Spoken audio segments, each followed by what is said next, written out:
Hello to Dr. Keswell Incorporated blog readers. This article has been written and is now published on audio by somebody who lives with a person with depression. It is shared with the permission of the writer, who shall remain anonymous to protect the identity of the couple. And the primary purpose of this article is to ensure that the many other sufferers outside are made aware they are not alone, that they are not abnormal or weird. It is also meant to spark a conversation, not a debate, but a conversation where each one of us can introspect, be comfortable in the knowledge that they are not weak, nor are they to blame for what is happening.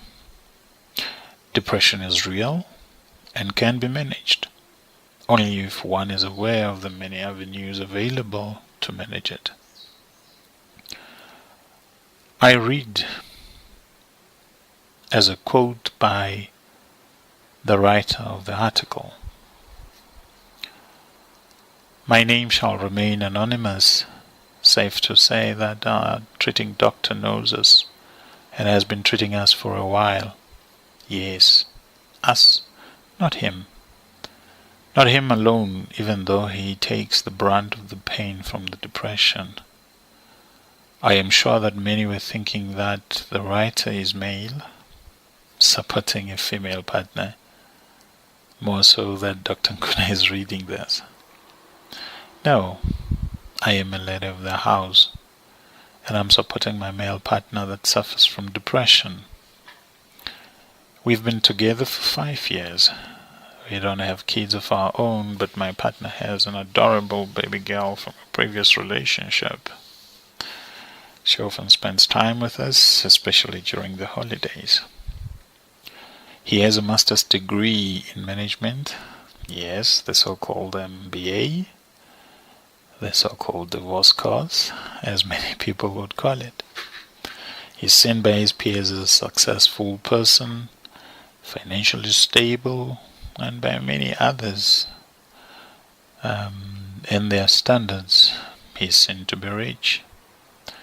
And since he's a director at his company, which he also owns 15% of, we are treated with respect everywhere we go. Family parties don't start till we have arrived. Family gatherings are repeated should we be unable to attend, even when we have indicated full support to the processes being discussed. If you are an African like us, you will understand this is black tax, one we pay gladly, and often justify by saying, someone did it for me, I should carry it forward. Many people do envy us. Little do they know, little are they aware that we suffer. When the night comes, we suffer. When all have left our space, we suffer. We become three. Me, him, and the other him. How do I explain this? Maybe let me not. You see, he does not like the feeling of tearfulness. He is a man. He does not like the mood swings he has me to look out for. Only women are supposed to be this emotional, not him. When he has done all the work in the office, he comes home and is still working despite not having much of a deadline. See, he is meticulous and always sees ahead, but he does not sleep. So what does he do? I'm told by his peers that he does not finish all the tasks despite spending most of his time working. I discussed this with him the other time, and let me just say, I now have to live that work out just there, at work. I did not mean to embarrass him, nor did I expect the anger that followed. For weeks he held himself up, and I could only be there. The guilt, the feeling of inadequacy, and the constant doubting if he was worth all that he thought he was. His partners at the company indicated wellness services were made available to all, including the seniors at the workplace. I suggested he tries them out.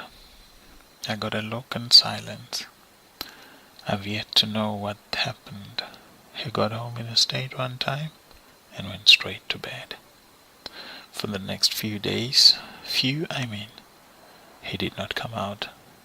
He stayed put. When he finally came out, he wanted to know if the gun was still in the safe. I had taken it away for good. You see, the last time he discussed the gun, I got scared. Having read about family suicides and such, I decided to take the gun away. I'm not going to do anything stupid, he said. I did not want to hear it. Was I wrong? I decided to take the blame for being wrong. At least I did not want to consider the other possibilities. Since we needed some assistance with sleep, we had some tablets in the house, and they did help at times. Once I went away for some days and wondered if he was able to sleep. The tablets were there, so I did not have to worry. Or did I not? When we spoke on the phone, I would indicate the wish to drink something to sleep. Then I would realize he meant a different kind of sleep. I panicked when I called in the morning and he did not answer. My mind started racing and I shut out. Later he returned my call. He was in the shower, he said. I often wonder where this will end. I read about prominent successful people who took their lives. I do not even want to think about it. We do have moments that are great, when we are all happy as if there's nothing ever wrong with us. This is when I have my other him. The second person I'm happy to be around and not always wondering about how tomorrow will be. I think the medication works, and I thank it for that. They don't last long though, but I cherish these. We have a strong support structure. We have now taken to doing some more community-based work to keep us occupied, but still not the stressful kind. I took some persuasion though, but we're slowly getting there. We also keep a journal and write often. He has also written a bit about how he feels, though he did not agree to publish on a blog. Maybe someday he will. We have let go of the good bottle of wine. Should it be bottles? But we are good. And we do gym. And it tires me more than it tires him, or at least I think. I've decided to stick by him. For how long, I do not know. All I know is one day at a time. I do not count the minutes nor the hours by day. I live in hope and am realistic. I cherish moments we are together where the third person is nowhere near. For the support, we are grateful. Close quote.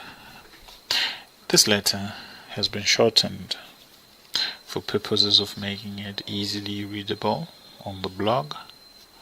We thank the writer that she has actually agreed to share it with us. However, should you be going through similar or worse, please do not be desperate and or lose courage. Help is on the way. We do have published in this article, along with this letter, the various platforms where you can seek help. The South African Depression and Anxiety Group is also at hand to assist. Have no shame. You are not the cause of your depression. To the public out there, we need to remind ourselves all the time that we cannot be insensitive. So please, let's not tell people with depression to snap out of it, because that is like telling a blind person to look more closely, or telling a hearing impaired person to listen attentively. We need to be considerate enough and have the empathy to care for others. Let us fight to reduce the stigma. For contact with the South African Depression and Anxiety Group, you can contact them on 011 234 4837, and or you can find more details on their website, the South African Depression and Anxiety Group, www.sadag.org. We thank you very much for listening to this audio blog. We can't wait to hear from you. Thank you very much.